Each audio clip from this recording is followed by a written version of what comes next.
Hello, and welcome to the pre-trip discussion for our first trip in OCB 1000C. You are to visit the Seaside Seabird Sanctuary. It is in North Reddington Beach, right on Gulf Boulevard. There's a bunch of birds and an animal hospital, and then a stretch of beach in the back, and that's where you will do your field trip and trip report regarding the birds. It's a perfect place to visit the birds and view birds that run wild through the sanctuary and in captivity, generally there for rescue and rehabilitation. There are four groups of seabirds: the tube noses, they're colonial island nesters. I've seen the northern gannet and the frigate bird. They used to have gannets at the sanctuary. They generally nest out to sea, so you'd never see them. I did find a gannet that was dead, washed ashore in Shell Island, but generally you won't see those. The gannets are out to sea. During the Gulf Horizon oil, there were a lot of rescues in the area. But they've all been rehabilitated and released. The magnificent frigate bird we see all the time, they're colonial nesting island birds that come in to hunt. They kind of look like pterodactyls high in the sky. We have pictures of them in the field guide and pictures of the gannet, but in the field guide in the orientation folder, there are some frigate bird pictures. We do have two pelicans that live in the area, the brown pelican and the white pelican.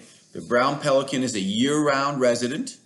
He dives into the water with his chest puffed. They have special pockets in their chest that they puff out to slap the water and stun fish, and then they eat the fish.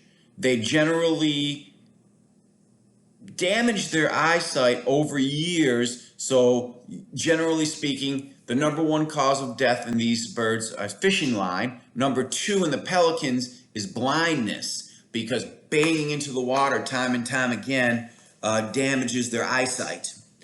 There are year-round residents. The juveniles are all brown, and then the adults get a white head and a brownish gray body. We also have the white pelican. The white pelican is the largest wingspan extant bird in North America. Their wingspan reaches over 6 feet. They are winter residents here. They fly in huge flocks. They dip and scoop the water for hunting. The largest bird North American wingspan was the condor.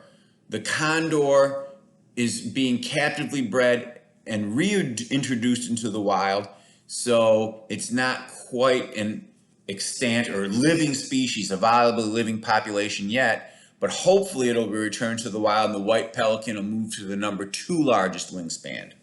We're all familiar with gulls and terns.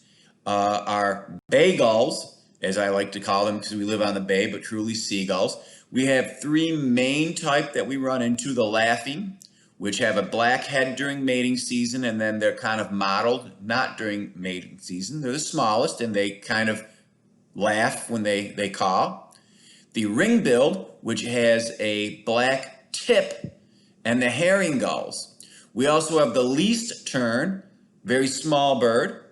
The beach nester, so it's not as common because of disruption on the beach nest. The royal tern and the sandwich tern. Again, please visit the Birds to Know practical guide in the orientation folder for pictures of all these. We don't have penguins here. They're a southern hemisphere bird. They literally flap their wings to fly underwater. Other important genres of birds, so to speak, the wading birds, beach nesters, and raptors, and they all depend on the sea. You'll notice running around and flying in the trees and the black-crowned night herons, and some juveniles as well. The herons, common green, little blue, great blue, tricolored, black and yellow crowned night heron, which are more active in the evening. And the egrets, great egret and snowy egret. Inland, a lot of cattle egret, or called cowbirds. The white ibis and the spoonbill are also common birds wading. The skimmer flies along, has a little underbite, flies along and dips. The oyster catcher has a beautiful orange beak, it's quite loud. Willets, sandpipers, and plovers all run around the beach. The sandpipers are a little small, and they have that little sewing machine, peck, peck, peck, peck, peck. Willets are larger, and the plovers are a little chubbier, and they live in the back. They don't really go peck the sand, but again, refer to our images for photo IDs.